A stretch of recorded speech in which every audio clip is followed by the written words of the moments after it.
Hello, beautiful people. How are you this very fine night? Darren Bergwerf is just wandering out from the bar, and he sent somebody out earlier to look after me.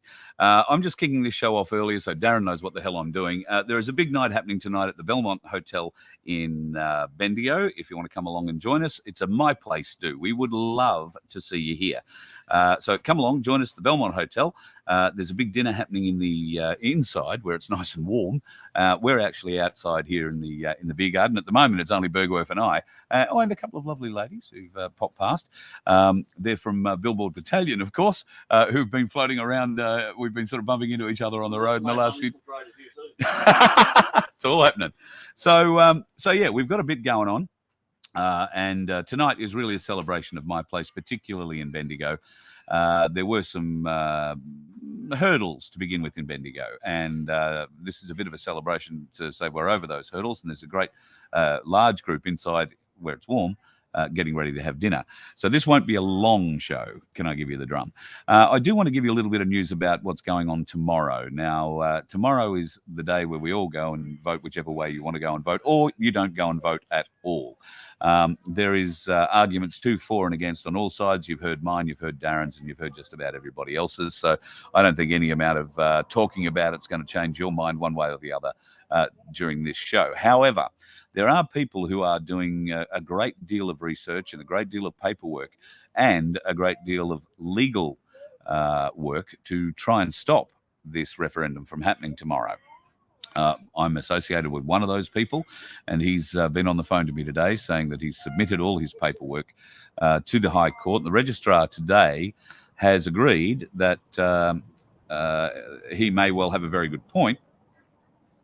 He just needs to present it in a different way. So they've sent all his paperwork back to him and a detailed list of the changes he needs to make to present it correctly so that a justice can sit on it and have a look.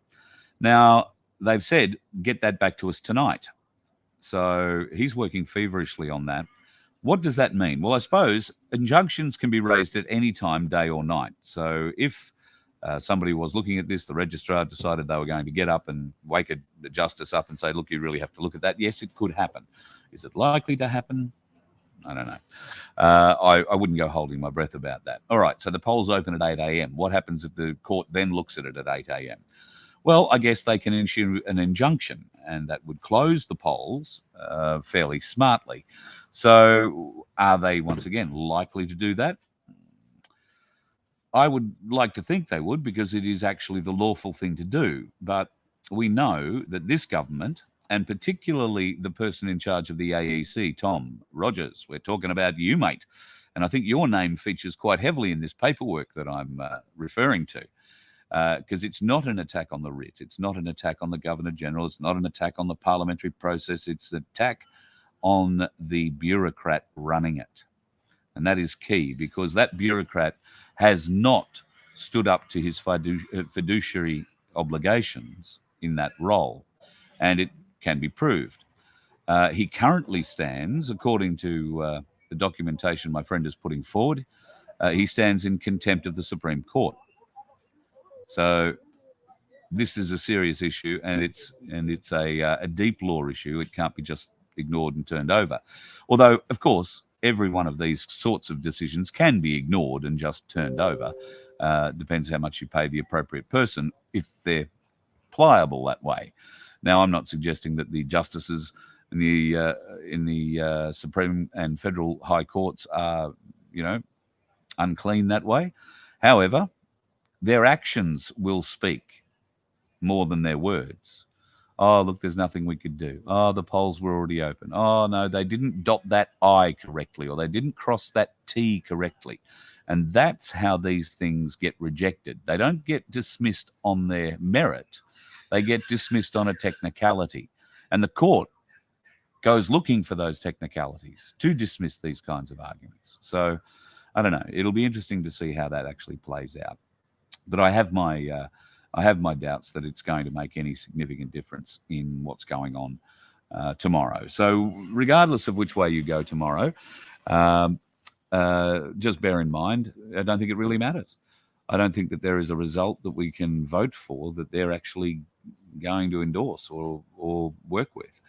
I think the Aboriginal people, the tribal people, the First Nations people, whatever the hell people you want to call them, are going to be in the same boat this time next year as they were today. Because the people, the 11 people meant to represent our First Nations people in our parliament, overrepresent the less than 3% of the population, are getting very rich, are shuffling money, are taking paper bags, and they are getting rich while our black brothers and sisters lie dying, malnourished, maltreated, and suffering all sorts of indignity. And I keep referring to that lady, Bronwyn Bishop, did the piece on suffering cancer, 6 kids, living on a cement pad outside of Alice Springs while she's getting chemotherapy. While those 11 Indigenous politicians are living it up on their 6-figure salary, plus all the little perks that they get on their way back. Did one of them offer to go up, put her in a house, help her in any way, shape or form? Not a one. $39 billion a year these bastards waste. $39 billion a year. It's about time not only those representatives, but the bureaucrats and the bullshit artists that advise the bureaucrats. There is a name for them. I've just forgotten it at the moment. It's just escaped me. But these are the scum that work around the edges of politics and try and get their particular idea or their particular passion over the line. Now, they're open to all sorts of interesting and nasty tricks. These are the kinds of influences that get into the ears of the bureaucrats and the politicians and speak bullshit. But they speak it in a language that sounds nice and fluffy and rainbow-like, and therefore gets accepted.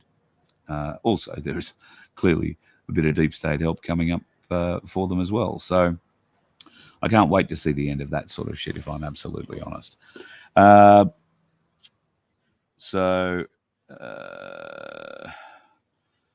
Just having a bit of a look at some news that's coming in. In fact, thanks to Mick, he's letting me know that the big 4 banks have donated over $7 million to the Yes campaign. In fact, there is a list going around, I'm sure most of you have seen it, of the Australian multinational companies that have supported the Yes campaign. And all of the big companies have thrown money at this, all of them. Why? Why are they doing that? Well, they're either being coerced or they're part of the problem. So whatever happens tomorrow, yes is not an option. Whether you vote or you don't vote, I would hope that you would know that yes is not an option. I heard that Thomas Mayo today. I was unfortunate enough to have to hit scan on the radio and it turned up on an ABC channel. And lo and behold, this First Nations person who has no First Nations blood in him at all and is a leading proponent of the yes vote and one of these advisors to the government. He's currently travelling around off Albanese's tit, sucking on that, and had been in Adelaide this morning and was in Hobart this afternoon because they're trying desperately to get Tasmania over the line. They need 4 states to vote yes and a majority of the population. The Northern Territory and the ACT votes only count in total population, not as a state. So they need 4 states to overwhelmingly agree, and then they need the bulk of the population to agree. So that's why they're down in Tasmania. I wonder how many people were in Tasmania today thought about Truganini. I wonder if that was a topic of discussion. Truganini was the last Aboriginal in Tasmania.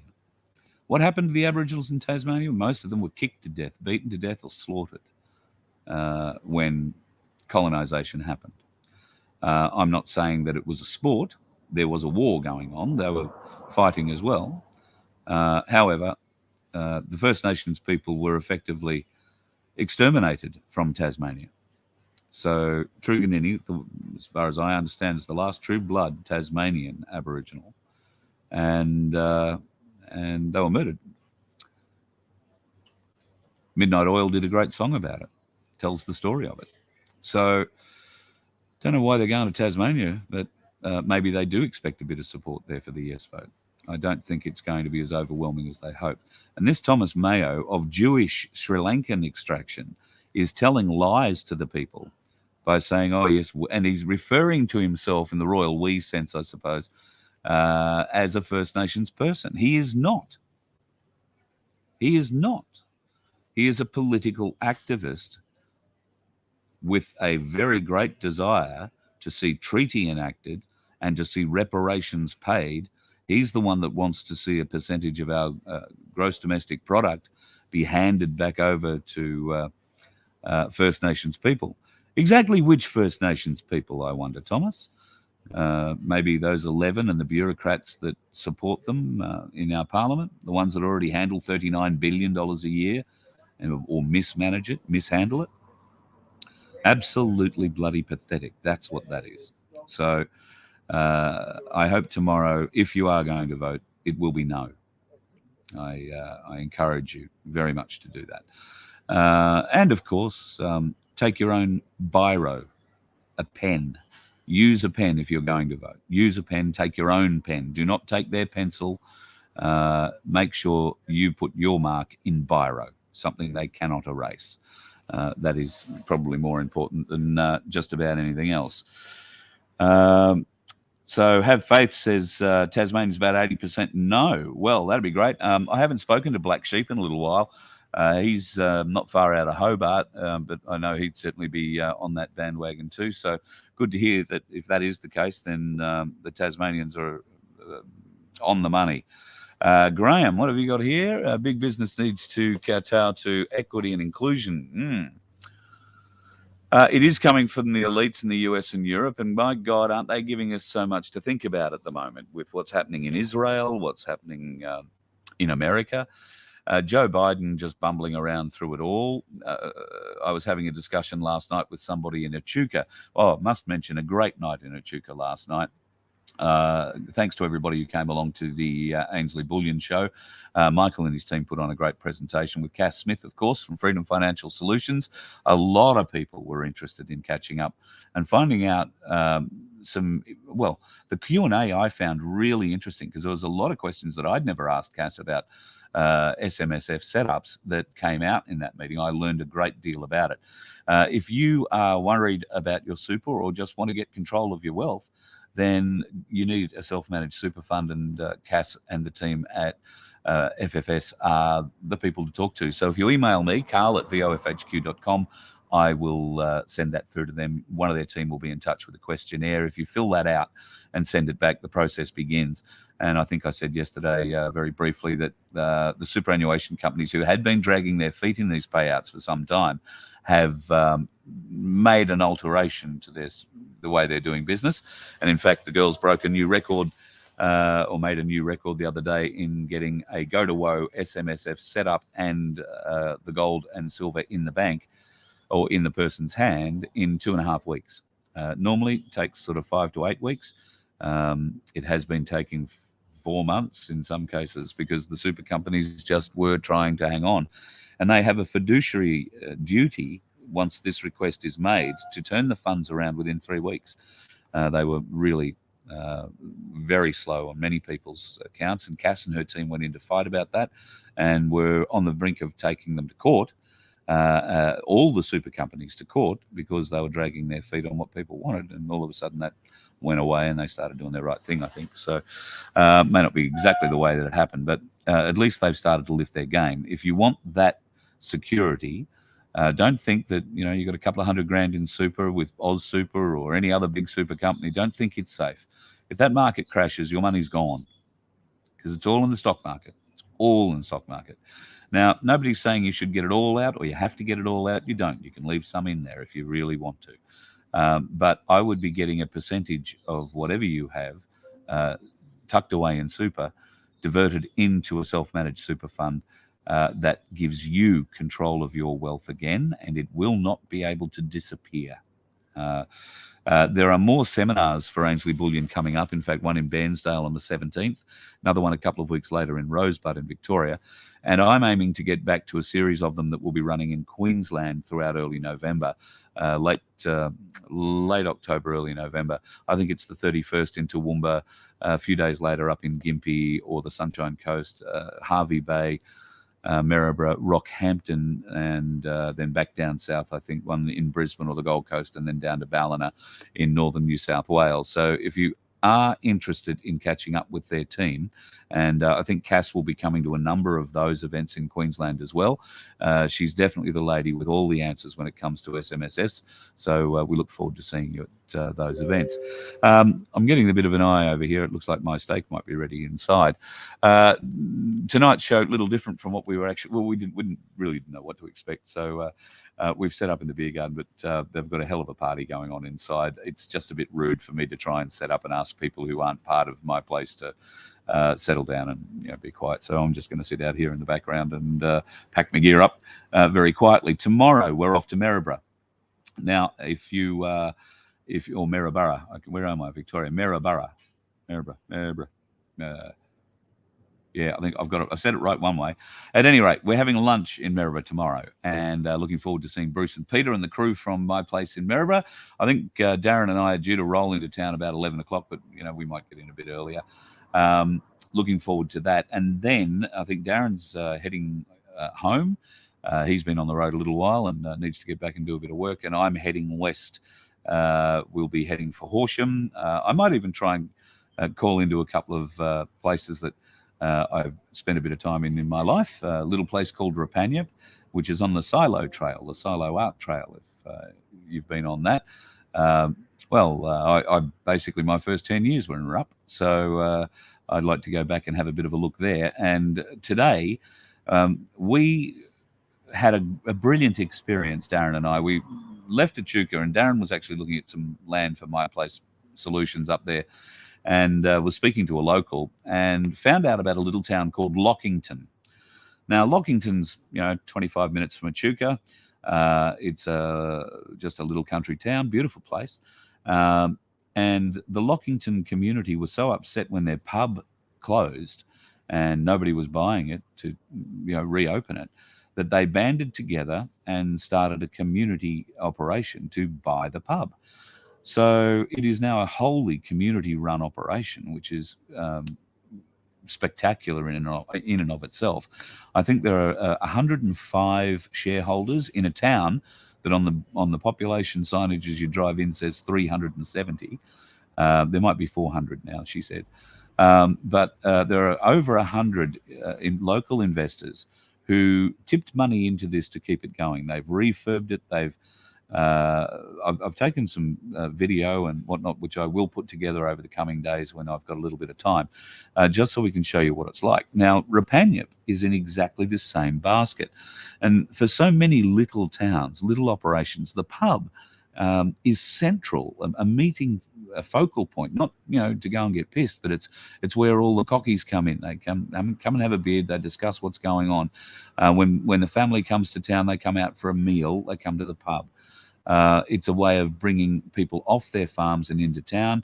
It keeps a little bit of money coming into the town. And of course, on the Silo Art Trail, which is well populated by the grey nomads, it would be nice to be able to get a beer. But at the moment, I think you probably have to drive to either Minyip, Matoa or Horsham to get beer or anything to drink. That was the case a little while ago. The pub was bought just prior to COVID. It had been closed, I think, for 3 or 4 years. And a couple of people came in and bought it just before COVID.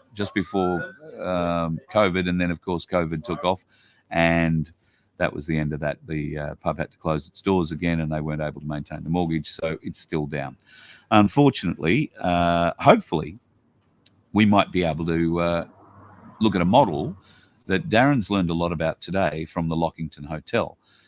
So watch this space. We're going to see what can happen. There may be a model that we can help to get communities involved with relaunching places like the local pub. Maybe it's not the local pub. Maybe it's a fish and chip shop. Maybe it's a takeaway. Maybe it's something your town is lacking. And we know people. We know people who are looking to take their business somewhere. And speaking to Simon, the chef today at the Lockington Hotel, was inspirational. Simon was working at one of the biggest pubs in Rochester, the Shamrock, And this time last year, Rochester went underwater, of course. Now, the Shamrock closed and was closed for months. He wound up working out at the Lockington Hotel, basically to try and help them out. He loved it so much out there. He was driving, pardon me, to and forth every day. He loved it so much. They offered him the job full time. And he said, well, I'm 80%, and the only other 20% you've got to worry about is the wife. So they arranged for his wife and family to come out one Sunday. They had lunch, met the locals, met the shareholders, and about 2 hours into it, the wife turned around and said, well, you know, Simon's taking the job, so it'll all be great. So they moved to Lockington and put 5 children into the local school.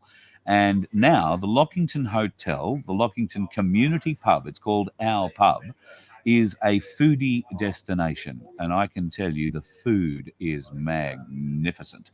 So they were telling us today, they have people coming from Melbourne.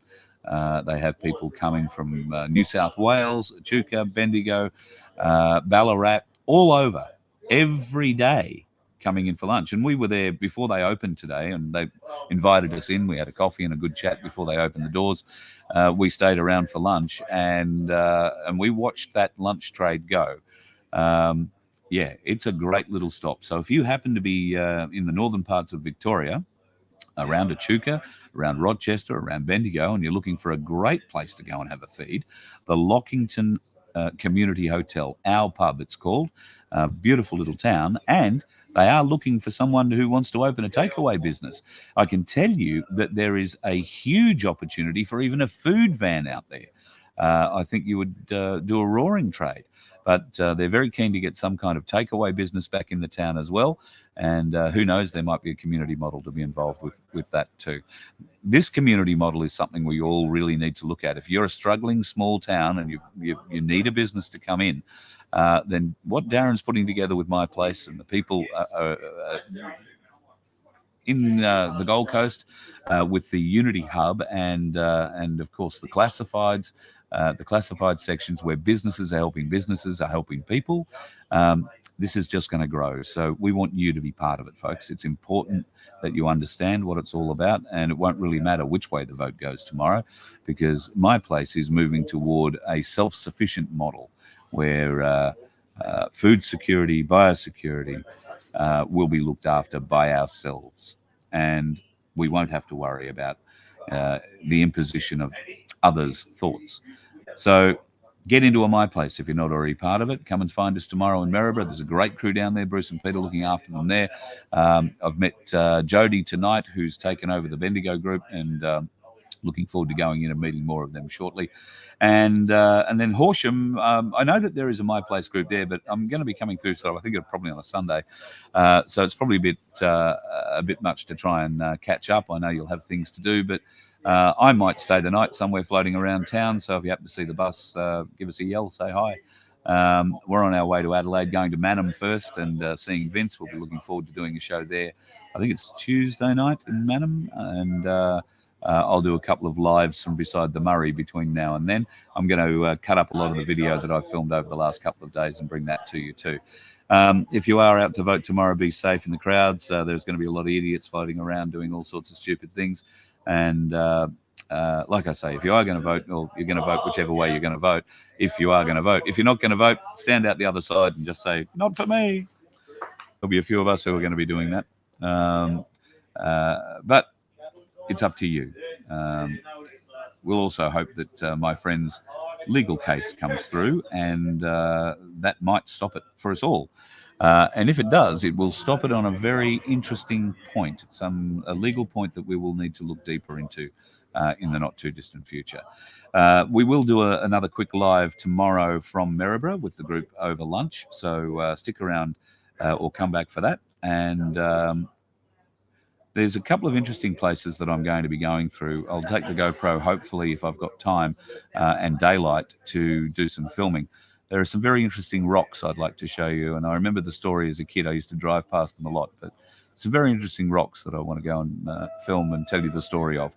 And the story meant nothing to me as a kid, but as I've got older, it's become much, much much more significant. So with a bit of luck, I'll be going past in the daylight and be able to get some good pictures of that. And I'll have another little story for you.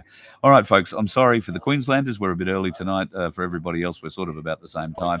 But I don't want to hold up what's going on inside with the My Place get-together, and I've got to go in there and be part of that too. So thanks for your time tonight.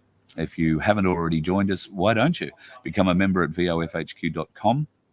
You can do so from as little as $1.25 a week. We have had some challenges on the road. Fuel, well, that's always going to be a challenge, and that's part of the reason we're going to Adelaide. We're going to get the hydrogen unit fitted that Tim Dwyer has designed. Now, if you're a Voice of Freedom member and you're interested in getting fuel savings on your diesel, particularly very good for that, LPG or petrol, then we can help you out. Tim's doing a deal for Voice of Freedom people. If you want to get this unit fitted to your vehicle, it's, I think, just over $3,000, which is a significant saving from the normal price. He's just doing that for Voice of Freedom folks. So, look, if you do a lot of driving or if you use a lot of diesel, you want this. And it's not a permanent thing on your car. Pardon me, that beer's gone down the wrong way. You can remove all of this H2 infrastructure that gets installed when you sell your vehicle and put it in on your next one. So it's not a donation to the next owner. This H2 system goes with you. It is fully transferable. So that $3,000+ investment is yours for life. And the installation process is not difficult, but Tim does offer an installation process. You've just got to go to Adelaide to do it, but any mechanic can do it and do it under his direction. It is very, very simple. So the H2 system, H2 New Flow or H2 Flow, is available through Tim Dwyer, and I can tell you that his H2 system is being tested at the moment in a number of different areas, but one of the very interesting ones is mining areas for generation of power, amongst other things. So watch this space. Tim's design is significant. It's very, very good. And if you've got a diesel vehicle, you will get the best savings yet. 20 to 25% increases in power, 20 to 25% increases in economy. That means you go 25% further. I wouldn't mind that. I think I can expect to get somewhere between 15 and 20% extra out of the LPG, which at the moment is hard for me to judge because I'm a bit of a nervous LPG driver. So every time I drive past the opportunity to get some LPG, I get it, because invariably when I've run myself dry on it the last 2 times on the way down, I've only been able to get it from servos that are very difficult for me to get the bus into. The vehicle's 8 meters long and I'm towing a little trailer behind it. Overall, I'm probably close to 13 meters, probably 12, 13 meters. And it's difficult to get around your average Shell servo when they put those auto gas pumps right at the very end. I get as a couple of people have advised in the chat, there's a bit of tail swing on this old girl. She's got, a good couple of meters hanging off the rear axles. And I have to be very careful about being able to turn in and out of those places and not pinching tyres, because funnily enough, those little pull-in areas aren't made for trucks or vehicles of that size. So, yeah, I get a little bit of LPG anxiety. So when I see a petrol or an LPG pump I can get to easily, I generally fill up at it. So at the moment, without being held to it, the numbers are... we've spent probably close to $1,000 in LPG and very little in petrol, because I haven't used petrol a great deal. I've had to top it up once or twice. There is a generator on board, which I use occasionally when I need to recharge things or get the computer working or whatever.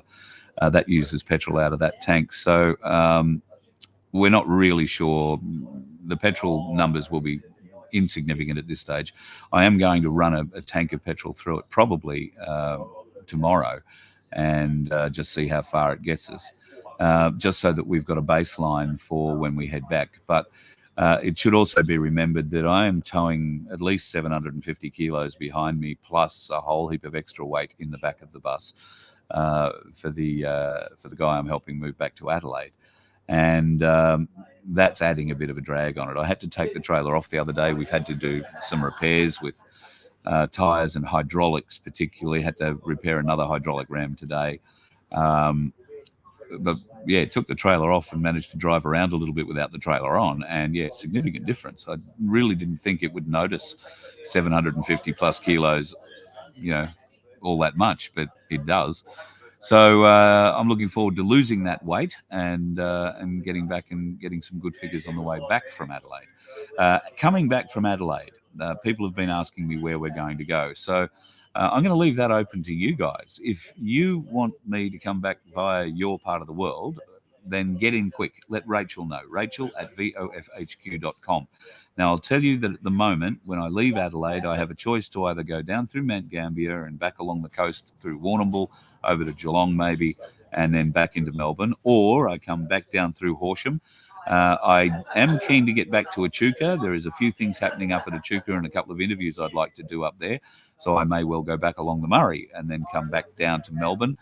There are a couple of hard dates that I do want to hit in Melbourne, and they are the 27th of October. That is a Friday. Pardon me. And that will be My Place Frankston. That'll be their second birthday celebration, and it's going to be a big celebration. If you want to come to a My Place party, book in the 27th of October and come to Frankston.